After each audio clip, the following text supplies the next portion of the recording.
Hello and welcome to a brand new Parry's Pickups. As you can see, back in the UK, come back for the weekend to see the Flaming Lips, which was amazing. If you haven't experienced a Flaming Lips concert, I suggest you do. But on to the games. Now in this episode we're going to be talking about the N64, possibly my favourite console of all time. It was the first video game console that I had that I really got into in a big way. I think just by that point the games had become so mind-blowing, because really when you think about it, the N64 was an incredibly powerful machine back in the day, and it certainly for me at least blew PlayStation games out of the water because you got no load times, you know, those textures were a lot smoother, the games had, I don't know, there was something about the quality of the games on the N64. You got some all-time classics on there of course, like Mario and Zelda and Banjo-Kazooie, GoldenEye, that's to name a few. But the games I picked up recently for the N64, probably a little less known than those ones, but for the most part very good, I'd say. Now you'll have to excuse me because I'm battling a little bit with the light here. I've chosen to do this video at a very awkward time of the day when the sun's just at a particular level where it makes getting a good angle for the camera. See, if I move like that, whoa! Anyway, so we'll start off with Mario, not Mario, nothing to do with Mario, this is Micro Machines. Mario on the brain. Micro Machines 64 Turbo, which is the N64 port of Micro Machines V3, to my knowledge. You have to correct me if I'm wrong there. But this is a great game. First and foremost, I'm a huge fan of these top-down racing games, which were, I think, popularised by Micro Machines, but you had previous games which also used the same template. What's nice about Micro Machines is obviously the miniature scale, and that's in use here, of course, and those classic characters. I always play as Walter for some reason. I like Walter. I first played Micro Machines back on the Philips CDI, and you know, if I'd played the Mega Drive version before that, I don't think I would have been as impressed with it. But at the time, I loved the CDI version. Going back playing now, it's awfully slow compared to the other ports. One thing this Micro Machines game is slow. In fact, at times it's exceedingly hard to control the cars, but that's part of the game's difficulty and challenge. You can set the speed. I've played on Turbo 3. Now, put that down, if you're struggling, I suggest putting that down to an easier to manage speed, because even on the beginner challenge, this is challenging. So the beginner challenge consists of 4 races, and you've got like an advanced and expert. I'm not sure the exact terminology there, but yeah, you've got these different cups which progress in difficulty. In the first beginner cup, you get to race with the Formula 1 cars first, I think. I think there should be Formula 1 cars because they're on the pool table, but they might actually be more like the buggies. And they're quite fast, those ones. And then you go on to tanks. Of course, you've got a weapon in this game, which is quite a new. I think this game was the first Micro Machines game to introduce weapons. They're few and far between. They're not core to the gameplay, but occasionally a computer player will pick one up and annoy you with it, or you'll be lucky enough to find one. But the tank has an inbuilt weapon, so you can use that at any time, the tank gun, just like you could in the older Micro Machines games. So there's quite a lot of different vehicles with their own different challenges and handling, but I love the presentation of Micro Machines. It's always been bright and fun. The gameplay in this one particularly is nice and challenging and varied. So if you're looking for a Micro Machines game on the N64, then I guess you've got no other choice other than to get this one. But rest assured, should I say, this is very good, and I don't think you'll be disappointed with it. The next game, another very good game, fans of Rogue Squadron have to check out, Star Wars Battle for Naboo, which is unfortunately becoming a rather expensive game to get hold of nowadays. I was lucky enough to get hold of one, I don't know if I've got it here, but with the instruction book. Yeah. for £24. Now that's way above what I'd usually want to pay for an unboxed game. Box copies of this seem to be going on eBay at least for about £40. Yeah, that's a little bit steep for me, so I was quite happy to get this and that. I mean, the instruction book really isn't anything to write home about either. It's not even in colour. And it's, how long is it? About that long. So that is all other languages. If English is your primary language, or any of these, you know, the actual manual itself is this, and it's all in black and white, so maybe it's not worth it, but actually in this particular case the price of the game with the manual was near enough the same as just the cartridge. Enough about price. Well, other than you can probably justify the price with the quality of this game. You start off on Naboo, Trade Federation are invading there, you in a little speeder, Naboo speeder, and you, I'm going to move the camera a little bit, and you can shoot down battle droids and destroy droids, and then you progress to one of the steps, which is those things the battle droids ride on, but this is an advanced variation, like a heavy step, so this is a bigger version. I may not have seen it anywhere else other than in this game. That's cool. You can whiz around the fields of Naboo, protecting the farmland from battle droids, and then you progress to what is essentially a Naboo starfighter, but it's a police variation, which is blue, and you can start taking down some of the droid ships. And it's all done really well, as you'd expect from Factor 5, who did Rogue Squadron. The gameplay is fast and exciting, it controls well, it's tight controls, really nice graphics that use the expansion pack. And I've not got terribly far in this game, but if the quality of the first mission at least holds up throughout, then this is well worth getting. It was, to my knowledge, only available on the N64 and the PC. So if you want a console version of this game, then this N64 copy is certainly the way to go. Moving on to a game which I didn't enjoy quite so much, not nearly as accessible as the previous two. That's Technosphere. Technosphere had come to me as quite a highly regarded game. It has received some rave reviews, and maybe this is a great game, but the problem you have to overcome with it is the controls, the actual logic behind the game is incredibly difficult to fathom. It's not what you'd expect it to be. For example, I expect to be placing blocks into a sphere. See, this is a three-dimensional sphere which you can move your way around, and you've got blocks. But the idea is sort of pick the blocks up that are already on the sphere and move them up on top of each other. You know what? Even the Wikipedia article that explains how to play this game is incredibly confusing, and the tutorial isn't particularly good either, I have to say. So I'm not a huge fan of this. I am, just because it's not very accessible, really. I don't want to have to spend a stupid amount of time with it just to work out how to play it. So for me, the concept there isn't so good if it can't be explained simply. But who says it's not a great game? Should I understand it? You know, I feel quite thick to say I don't understand how to play this game, but my argument is I shouldn't have to spend so long working it out. I should be able to play it straight away, and the game doesn't really allow for that, I don't think. So it could be a great game, but yeah, I gave up maybe a little bit too quickly on this one. The next game up is a 3D platformer, which, you know, not many people talk about the other 3D platformers on the N64. Of course, you've got Banjo-Kazooie and Mario 64, and you've also got what else? Rayman 2 is a very good platformer for the system.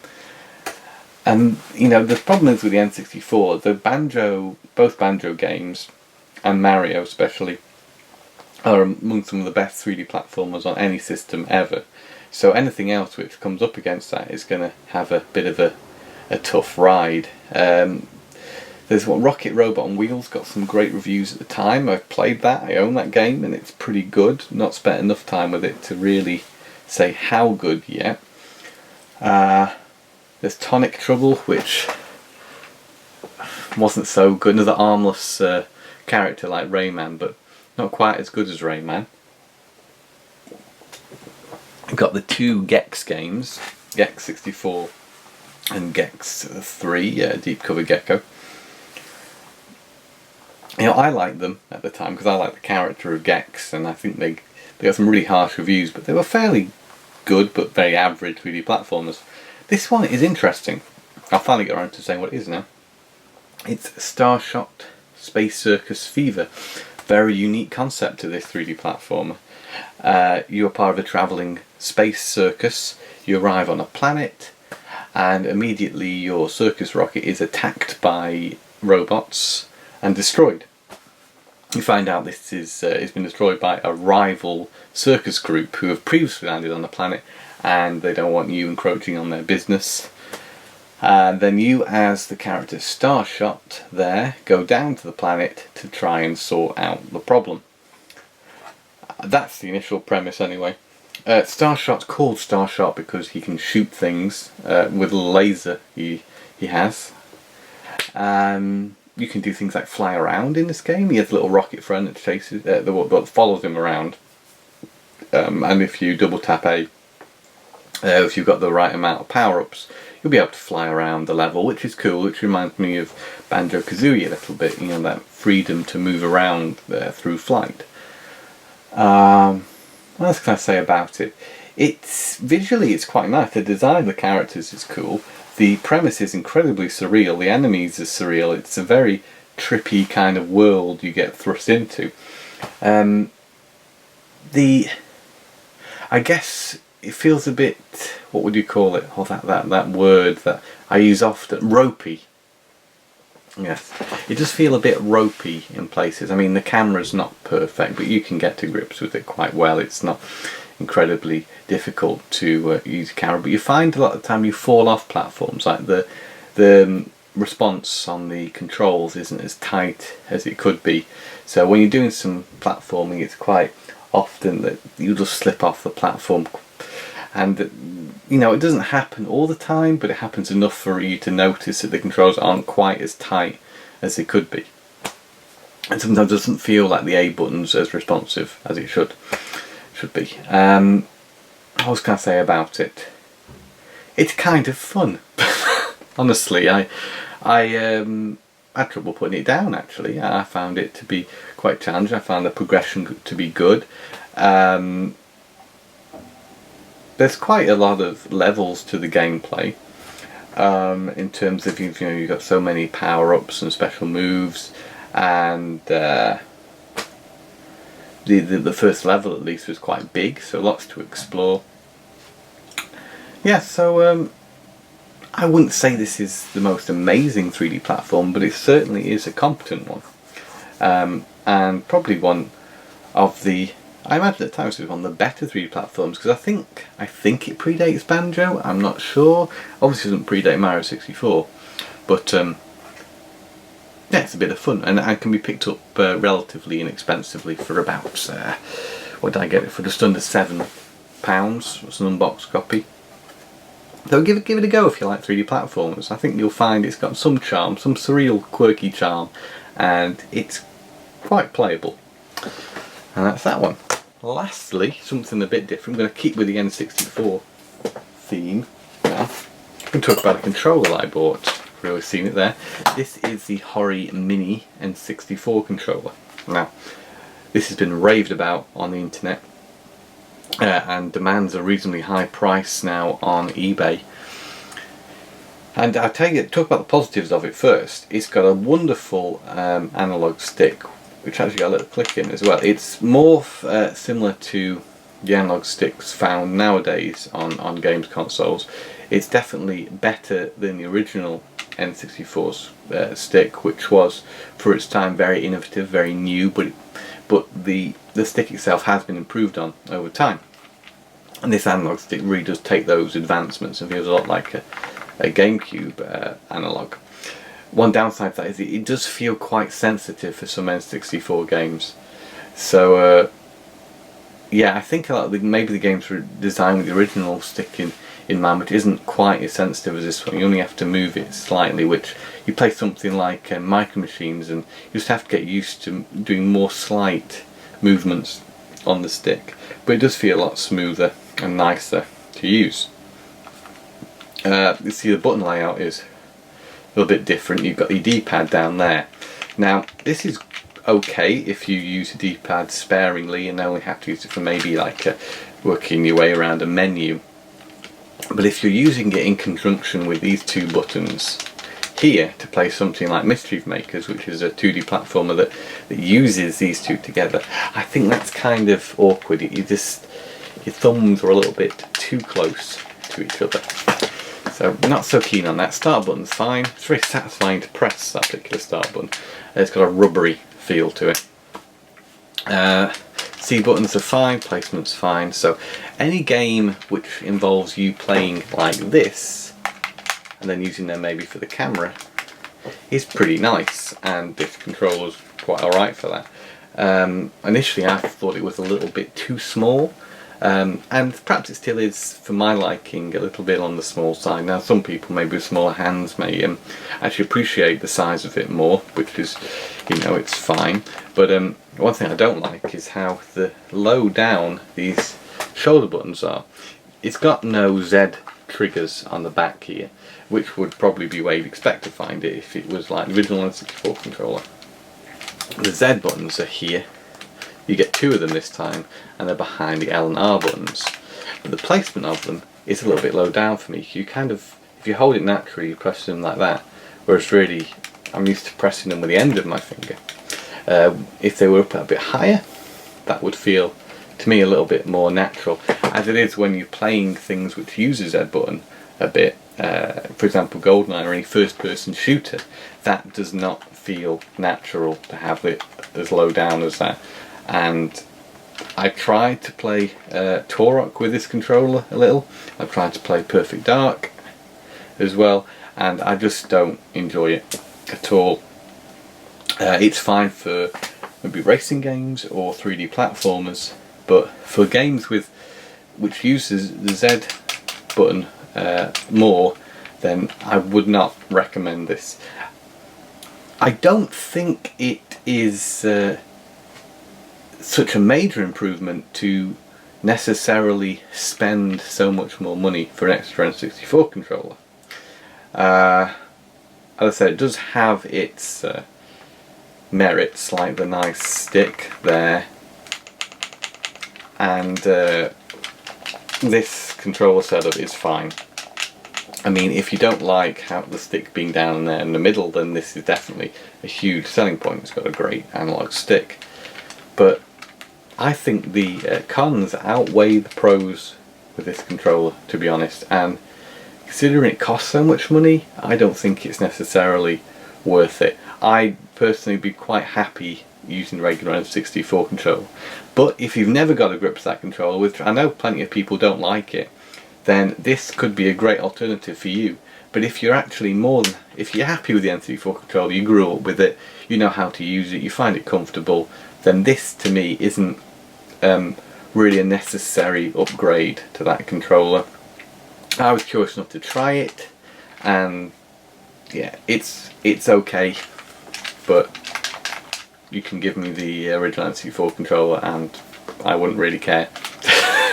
So that's that.